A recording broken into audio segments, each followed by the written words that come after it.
taking on 2 paint spraying jobs back to back. During these jobs, I'm going to be looking very closely at the negative reviews paint sprayers get and figuring out the answer to this question. Is buying a paint sprayer actually worth it? This is the first of the 2 jobs.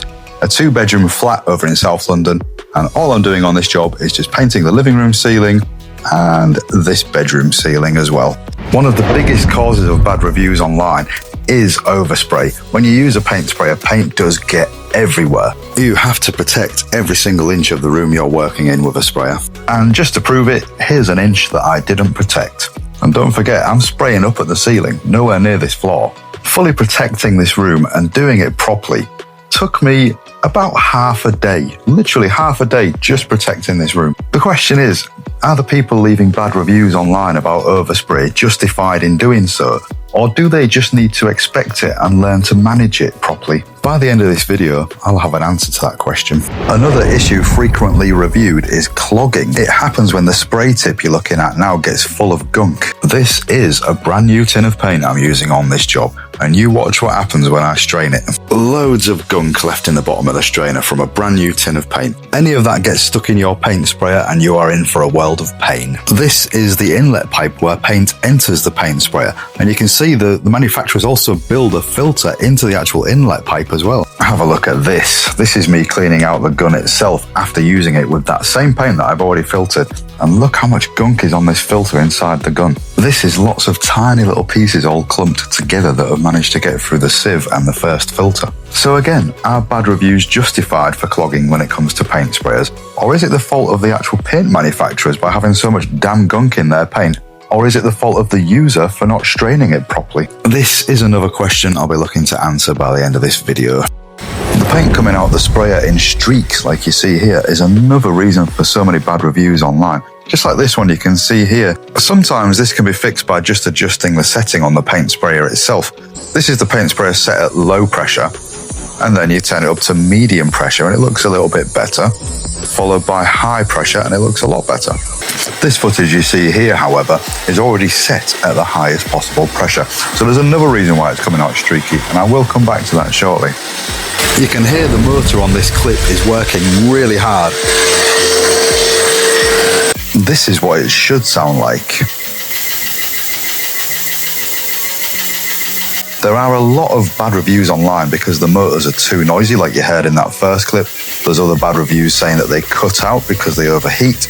Other bad reviews say the motors don't last and they break quite quickly. If a motor is being overworked, like in this earlier clip, then all them things are probably quite likely to happen, yes. But why is the motor being overworked? Well, let's answer that and the previous questions we didn't answer as well. So why does the paint come out streaky and not cover very well? Why does the motor overwork and overheat, etc.? Well, it all boils down to one thing, and that is the paint is just too damn thick. Put some water in the paint comes out faster, it comes out at lower pressure, the motor doesn't have to work as hard.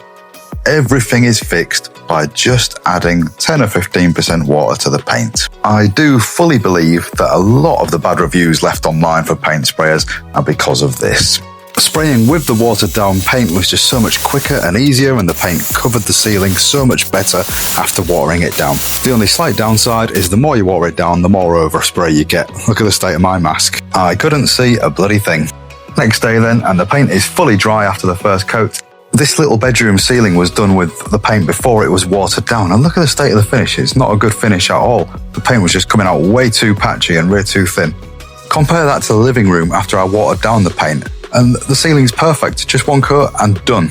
I will shortly summarise this job, and I will let you know exactly how long it took to do the job using the sprayer painting the 2 ceilings, and whether I thought it was actually worth doing it that way in the end. I will be starting the second job shortly as well, where there's also lots of interesting things coming up. But first, I just want to show you a bit of footage of the actual cleanup of the machine, as another one of the big things that you see in the reviews online is the difficulty and the amount of time it takes to clean up the machines themselves. Yes, in general, I would agree with the bad reviews you see online about just the difficulty of cleaning out these machines. It is a faff, it is time consuming, but it is essential as well. It is something you really have to do very carefully every time you use your machine or every time you finish with your machine. Job 2. For this one, we're doing walls only in 3 rooms. We're going to spray paint the walls first, and then we will roller the ceilings afterwards. The reason we're doing the ceilings separately is because they're being done in a different colour. The beauty with this job compared to the ceiling job is the amount of protection needed is massively reduced. The carpet on this job is going to get changed as soon as the job is finished, so we don't need to worry about that too much. We don't need to protect the ceilings because that's going to get painted separately anyway. Airless sprayers going through a lot of paint compared to a roller and brush is another common bad review online. And it's going to be the last one I'm talking about during job 2, and then I'm going to come to a summary of both jobs next. For the walls in all 3 rooms, we used up both of these 10-litre tubs you can see here, so 20 litres of paint we used. If I was going to do these same 3 rooms with a brush and roller, I would have a very educated guess at about 15 litres of paint is what I would use. Clearly some guesswork involved in the amounts here, but I do feel the paint sprayer used about 5 litres more than I would have done with a brush and roller. The question I'll be answering shortly in my summary of the 2 jobs is, yes, the sprayer used more paint, but is that enough to make spraying these 3 rooms a bad decision? Summary of both jobs and the remaining unanswered questions coming up next. However, if you have enjoyed the video so far, feel free to give that subscribe button a little clicky click. For today only, you can click it for free, no charge. I have got loads more cheap and unusual tools lined up to be on the Tool on Trial channel. One in particular was so bad, it didn't even make it to my tool graveyard at home. It only made it to the bottom of a wheelie bin. Let's talk about Overspray first. I have recently discovered a couple of gadgets that should really help with that overspray issue on future jobs. You can buy a pressure gauge attachment to attach directly onto your paint sprayer. This should really help in figuring out what pressure to use to keep that overspray to a minimum. I have also discovered low pressure spray tips. These are specifically designed to spray well at lower pressure. Lower pressure, lower overspray. So, the unanswered question then from earlier in the video. The question is, are the people leaving bad reviews online about overspray justified in doing so, or do they just need to expect it and learn to manage it? Let me know what you guys at home think, but my opinion on this is, overspray is something you need to learn to manage. It's just a part of the learning curve. Let's talk about clogging next. I realised that during the 2 jobs, I was straining the paint using just a standard kitchen sieve. It was this that was allowing all the smaller particles to get through and get all gunked up on the filter inside the gun that you saw. I have now bought a proper net strainer designed for the purpose rather than a kitchen sieve. Let's answer the question that I asked earlier in the video. Are bad reviews justified for clogging when it comes to paint sprayers? Or is it the fault of the actual paint manufacturers by having so much damn gunk in their paint? Or is it the fault of the user for not straining it properly? In this case, it was the fault of the user, myself. I was being a bit of a numpty thinking a kitchen sieve was suitable for the job. Let's talk about job 1, the ceiling job. Was it worth using a paint sprayer? The 2 ceilings took me somewhere between 2.5 and 3 days start to finish. If I had done the job using just a standard brush and roller, I would have expected a day and a half, maybe 2 days. The spraying itself was actually very quick, but all the preparation work and all the cleanup is what took the time. It just made the job so much longer. Add in the additional costs needed for the extra plastic, masking tape, more paint used, and it's a no-brainer really. If you're going to do a ceiling by itself, just use a good old-fashioned brush and roller, don't bother with a spray painter. Let's talk about job 2 though, because this was a totally different story. The total amount of time for this job to set up, spray and clean up was just 2.5 days, so really quick for 3 rooms. If I was going to do the job with a brush and roller, I would expect probably 5 days, maybe 4 days if I really work my ass off.